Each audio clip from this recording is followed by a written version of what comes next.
cellphone lang ginagamit natin. Okay, so Brother Recording in John, progress. so Brother John ay magsishare kami ng Gospel of Salvation.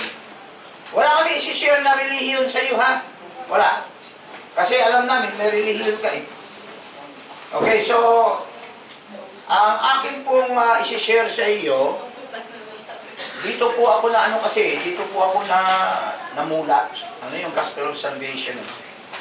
Ano ko lang yung background ko, Ako kasi dating addict, dating masamang tao. Kumbaga, hindi sakit sa lipunan, sakit sa komunidad. Pero nung napakinggan ko tong itinuro sa akin noon, way back 30 years ago, Brother John, dito na-change yung life ko eh. Kasi, mayroon tayong religion. Ang religion natin, 100,000 eh. So, wala namang nagsasabi na sila ay mali. Lahat ay tama. So, nung narinig ko to, nung ganitong pagtuturo, dito ako nabago yung buhay, Nati-change yung life. Ang unang itinuturo sa akin, may langit at may impyerno. Pag ang isang tao hindi naniniwala na may langit at may impyerno, ay wala akong problema yun. Basta ako ay nagsishare ako na may langit at may impyerno. Okay? Pwede ba lang yung dapat yun? Okay man lang. Pahiga lang po siya, sandali lang. Yeah, pahiga mo. Sige. Yan. Naku. Dito lang ako sa likod. Ayan, sige. Basta, maano lang, ha? Sarap sana kung actual. Ako kasi noon, mayroon akong karanasan noon na nag-Bible study ako, Brother Jim.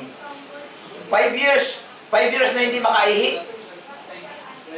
5 years siya hindi makaihi. Brother Jim, may sakit siya, 5 years. Kaya nung ako pumasok sa kanyang tahanan, ang laki ng tiyan niya. Laki, sobra. Tapos yung pagpasok ko, ang unang ibinungad niya sa akin, Pastor, ayaw ko pang mamatay. Sabi niya, Pastor, ayaw ko pang mamatay. Sabi ko, oo. Kaya nag-share ako sa kanya ng Gospel of Salvation. Nakikita ba ni Brother John pag ako nagsusulat? Nakikita? Oo.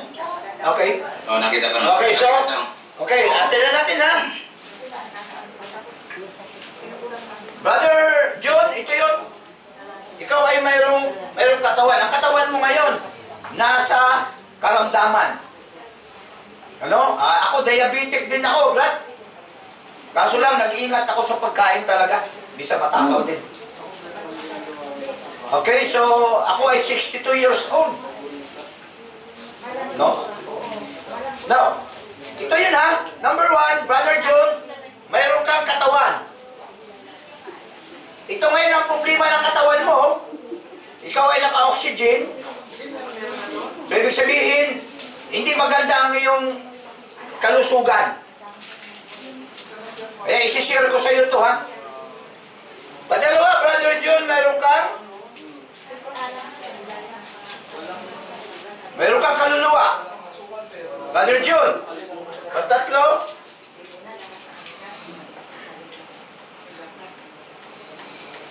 mayroon kang spirit. Okay? Brother John, ang mahalaga, hindi itong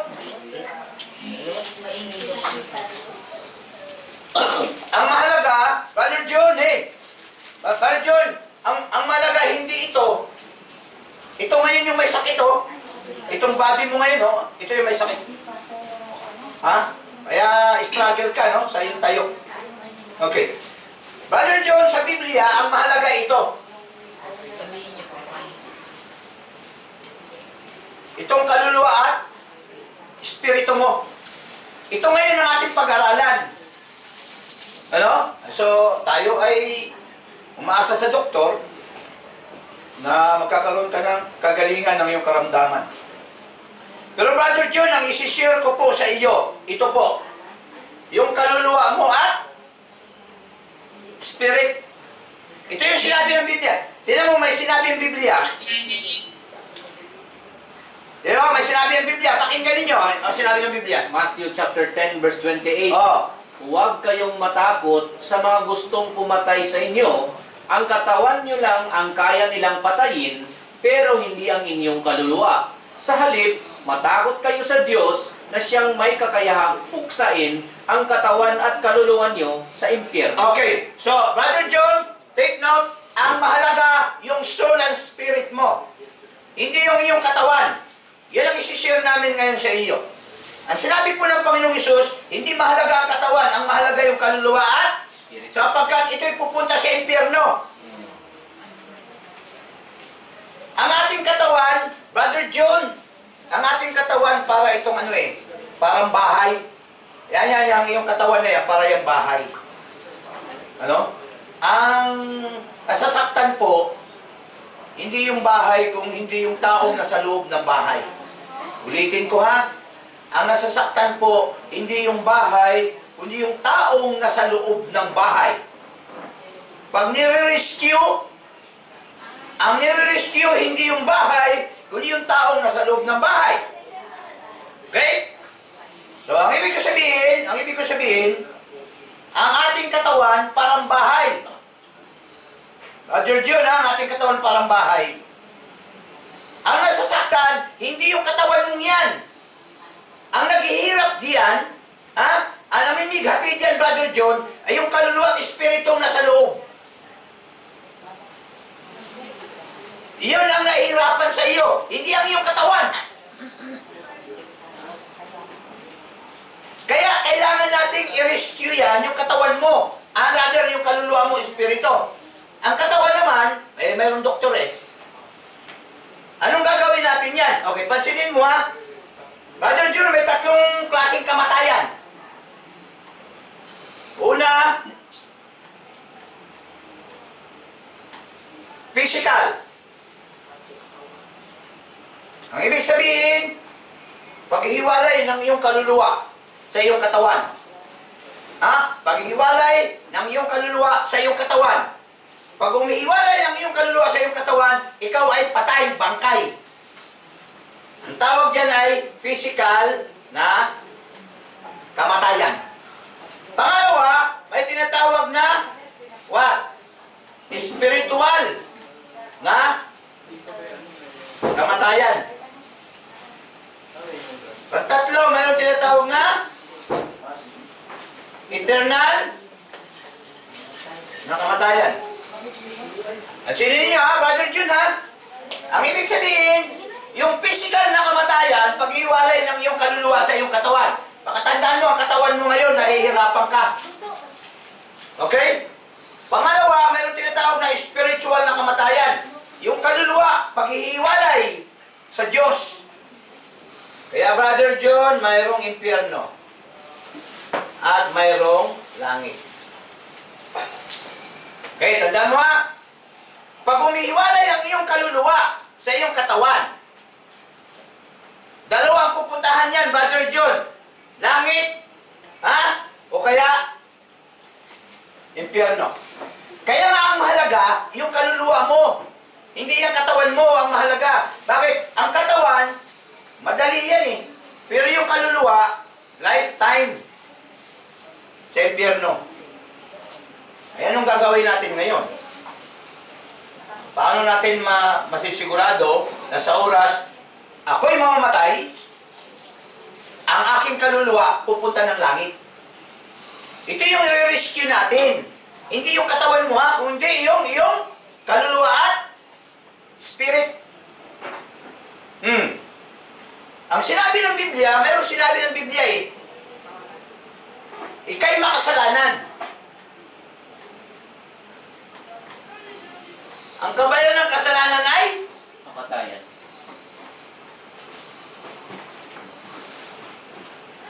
Di ba? Kailangan natin ng kaligtasan ng ating kaluluwa. Paano natin malaman ang kaligtasan. Paano natin malaman, Brother John, na pag tayo namatay, ang kaluluwa natin ay sa langit, hindi sa impyerno? Patandaan mo, ang naghihirap diyan, hindi katawan. Brother John, ang naghihirap diyan, hindi katawan. Alam mo naghihirap diyan? Yung kaluluwa at espiritu mo nasa loob. Yun ang nag-isip eh. Yun ang nag-isip ngayon sa sitwasyon mo. Napapansin mo? Hindi ang katawan mo ang naghihirap. Ang naghihirap diyan yung espiritu at kaluluwa na nasa loob. Yun yung sinabi ko kanina na parang bahay. Ang bahay, ang nasasaktan, hindi yung bahay, kundi yung taong nasa loob ng bahay. Ang nasasaktan sa iyo, Brother John, as of now, hindi ang katawan mo, kundi yung kaluluwa at espiritu nasa loob ng iyong katawan. Ang problema natin, pag yay umalis sa iyong katawan, hindi, wala ka nang nararamdaman. Hindi ka na naghihirap. Yung naghihirap, umalis na. Pag ito'y umalis, at nasa impyerno, nako, problemang magaling yan. Lifetime na, nasa impyerno yan. Kaya, atin niyang i-rescue. Ikaw ay makasalanan, ikaw ay mamamatay, kailangan mo ng kaligtasan, kaligtasan ng iyong kaluluwa. Paano yan? Ibig sabihin, pag sa oras ang kaluluwa mo'y aalis sa iyong katawan, dapat yan sa langit pupunta. Kasi pag sa impyerno yan pupunta, Brother John, naghihirap yan, kawawa ang iyong kaluluwa sa impyerno. Walang relihiyon ito. Wala tayong relihiyong tinutukoy dito. Wala. Ang tinutukoy natin, ikay makasalanan, ikay mamamatay, kailangan mo ng kaligtasan. Ang kaligtasan po ang tinutukoy, kaligtasan ng iyong kaluluwa at espiritu sa langit. Ang kaligtasan, Brother John, ay kaloob. Ang kabayaran ng kasalanan ay ang kaloob ng Diyos. Buhay na walang hanggan. Eternal life. Ang eternal life, Brother John, sa langit, hindi sa impyerno. Paano matanggap? Paano maangkin ang eternal life? Dapat tanggapin mo ang eternal life. Yung kaloob, Brother John, tanggapin mo to. Ano ang kaloob? Eternal life. Bigay. Bigay ha, Brother John, kaloob. Una, ikay makasalanan. Pangalawa, ikay mamamatay. Pantatlo, kailangan mo ng kaligtasan. Kaligtasan ng iyong kaluluwa. Ang kaligtasan, Brother John, ay kaloob. Gift. Walang bayad. Pag tinanggap mo, basahin natin, pag tinanggap, ano mangyari? Kay magiging anak. Romans chapter 8 verse 15. Sige, basa. 8:15. At ang espiritu na tinanggap nyo ay hindi kayo ginawang alipin para muling matakot. Sa halip, ginawa kayong mga anak ng Diyos. Ngayon, sa pamamagitan ng banal na espiritu, natatawag na ninyong Ama ang Diyos. Okay, Brother John, again. Again and again. You're a sinner. Magbabayad ka, kamatayan. Kailangan mo ng kaligtasan. Kaligtasan ng iyong kaluluwa at espiritu, hindi ng iyong katawan. Paano matanggap ang kaligtasan? Kaloob. Pag sinabing kaloob, walang bayad. Tanggapin mo siya. Ngayon, pag tinanggap mo, Brother John, ang ibig sabihin, ikaw ay magiging anak ng Diyos. Pag tinanggap mo ang kaloob, kaligtasan, ikay magiging anak ng Diyos. Tanong, kailan ka naging anak? Pagsama mo sa relihiyon mo o pagtanggap kay Kristo? Basa ulit. 15. At ang espiritu na tinanggap nyo ay hindi kayong ginawang alipin para muling matakot. Sa halip, ginawa kayong mga anak ng Diyos. Ngayon, sa pamamagitan ng banal na espiritu, natatawag na ninyong Ama ang Diyos. Tingnan ninyo. Kailan ka naging anak? Nung bang sumama ka sa reliyon mo o nung tinanggap mo si Jesus? Sinabi ng Biblia, tinanggap si Jesus. Nung tinanggap mo si Jesus, ikay nagiging anak ng Diyos. Brother June, ha? Ikay naging anak ng Diyos. Ang ibig sabihin, mayroon kang relasyon kay Kristo. Ang relasyon, Brother John, mamatay ka man mabuhay, nananatili ang relasyon. Ama, ang iyong karamdaman ngayon, hindi mo alam kung ano ang mangyayari, ano ang resulta niya. Kaya nga si Brother Jean, pinipilit kang makapakinig ng Gospel of Salvation. Bakit? Ang buhay natin hindi sigurado. Huwag mong sabihin na ikay may sakit. Eh, mauna ka sa akin. No! Huwag mong sabihin na ako'y walang sakit. Hindi ako mamamatay. No! Lahat tayo mamamatay. Kailangan, Brother June, bago ka mamatay, kailangan bago ako mamatay, na sigurado ko ang aking kaluluwa sa langit. Sa anong paraan? Pagtanggap ng kaloob. Ayan o. Ang kaloob, buhay na wala hanggan. Kay Kristo Jesus. Right? Now ngayon, pag tinanggap mo siya, ikay magiging anak. Anak ng Diyos. Pag sinabing anak, Brother John, tagapagmana. Kung ikay may anak diyan, ilan man yan, tagapagmana yan ng ari-arian mo. Hindi maaaring hindi. Pag ikay anak ng Diyos, kailan ka naging anak ng Diyos? Tinanggap mo ang kaloob. Ano yung kaloob? Buhay na walang hanggan. Ngayon, pag ikay anak ng Diyos, anong sinasabi? 16. Ang banal na espiritu at ang ating espiritu ay parehong nagpapatunay na tayo'y mga anak ng Diyos. So kung anak, At bilang mga anak, mga tagapagmana tayo ng Diyos at kasama ni Kristo na magmamana sa mga pagpapalang inilaan sa Kanya, sapagkat kung magtitiis tayo kagaya ni Kristo noon, darating ang araw na pararangalan din tayong kasama niya. okay, so, pag anak, Brother John, tagapagmana, anong mamanahin ng iyong anak? Ari-arian mo. Pag ikay anak ng Diyos, anong mamanahin mo? Langit. Alin ang magmamana? Kaluluwa at espiritu mo. Kaya pag ikay mamatay, Brother John, siguradong yung kaluluwa sa langit. Kung ikay anak ng Diyos. Dahil ang katawan mo, Brother John, mahina. Sana naman, gagaling ka. At sana naman, lalakas ka pa. Dapat may doktor diyang magaling. Tama? Pero ngayon, sa oras na ito, i-address natin ang iyong kaluluwa at espiritu.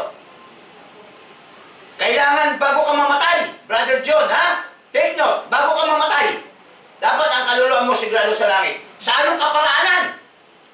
Ikay makasalanan, ikay mamamatay, kailangan mo ng kaligtasan. Kaligtasan ng iyong kaluluwa at espiritu. Sa anong paraan? Tanggapin ang kaloob. Tanggapin ang kaloob. Ano ang kaloob? Buhay na wala Hanggan. Pag tinanggap mo, ligtas ka. Anak ka ng Diyos. Hindi kami nagsishare, Brad, ng relihiyon. Walang kwenta yan. Ang isinishare namin, ikay makasalanan, ikay mamamatay, kailangan mo ng kaligtasan. Ako'y makasalanan, Brother John, ako'y mamamatay, kailangan ko ng kaligtasan. Kaparehas mo, kailangan mo ng kaligtasan. Kaligtasan ng iyong kaluluwa at espiritu. Walang relihiyon, Brother John, na in-emphasize dito. Wala. Walang kwenta yung mga relihiyon na yan. Kahit sinong relihiyon sa balat ng lupa, walang kwenta yan. Ang may kwenta, ito, ulitin ko. Ika'y makasalanan, ikaw ay mamamatay, kailangan mo ng kaligtasan, kaligtasan ng iyong kaluluwa at espiritu sa langit. Sa anong kaparaanan? Tanggapin mo ang kaloob. Ano ang kaloob? Buhay na walang Hanggan. Pag tinanggap mo ang kaloob, magkakaroon ka ng buhay na walang hanggan at ikay magiging anak ng Diyos. Pag sinabing anak, may relasyon sa Diyos. So, kay may relasyon sa Diyos, Brother John, mamatay, mabuhay ka, ang kaluluwa mo pupunta lang.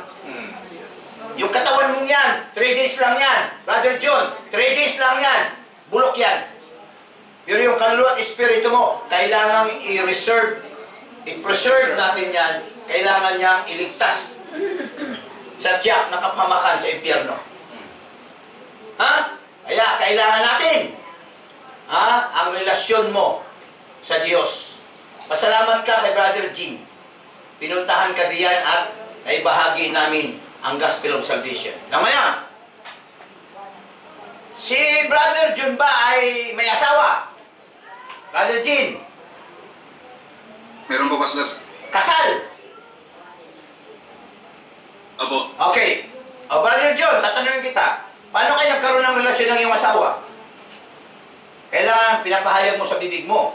Pag hindi ka sumagot, na mahal mo ba, hindi kayo magkaroon ng relasyon bilang mag-asawa.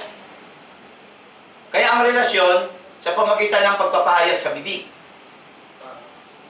Kailangan ipapahayag mo sa iyong bibig at sumampalataya ka sa puso mo na ang Panginoong Hesus ay Diyos at ating tagapagligtas. Pag ginawa mo yan, ang ibig sabihin, mabubuo ang relasyon. Ha? Mabubuo ang relasyon.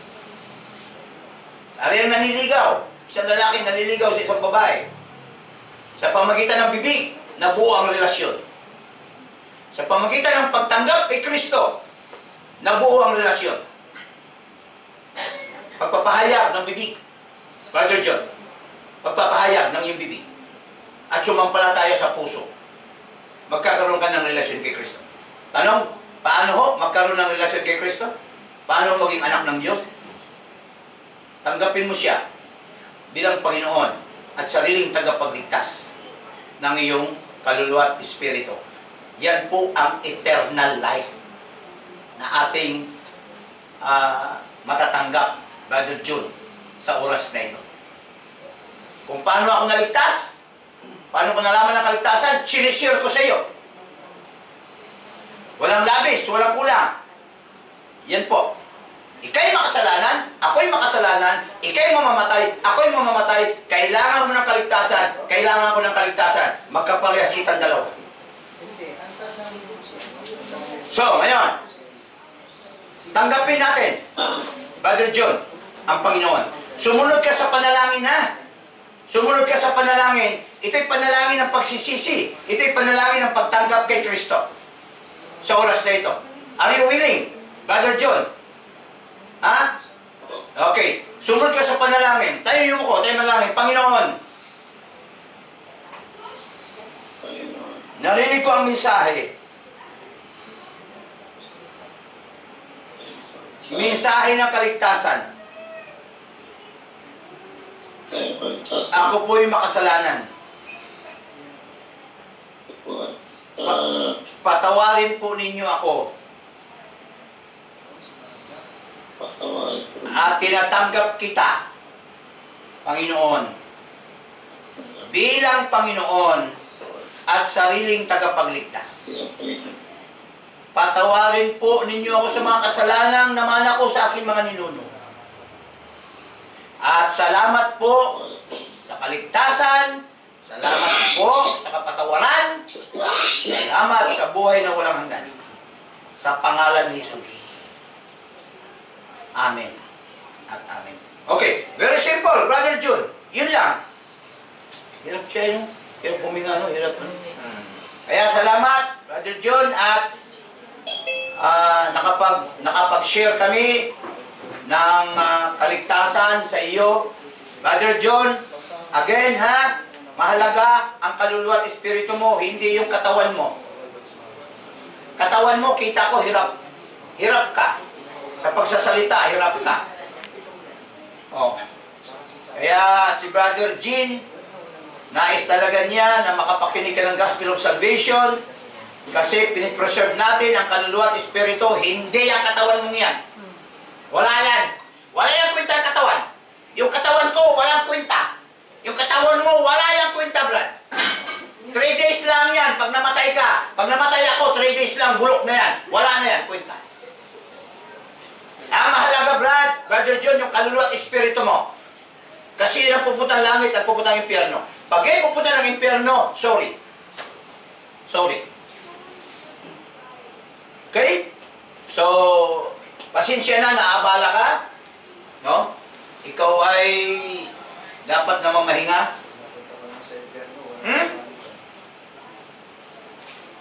Pag ikay na papunta, Sa TV. pag ikay na papunta sa impyerno, wala nang balikan yan. Wala na, sorry na. Pag ikay na sa impyerno, wala. Kaya kailangan siguraduhin mo, Brother John, sa langit.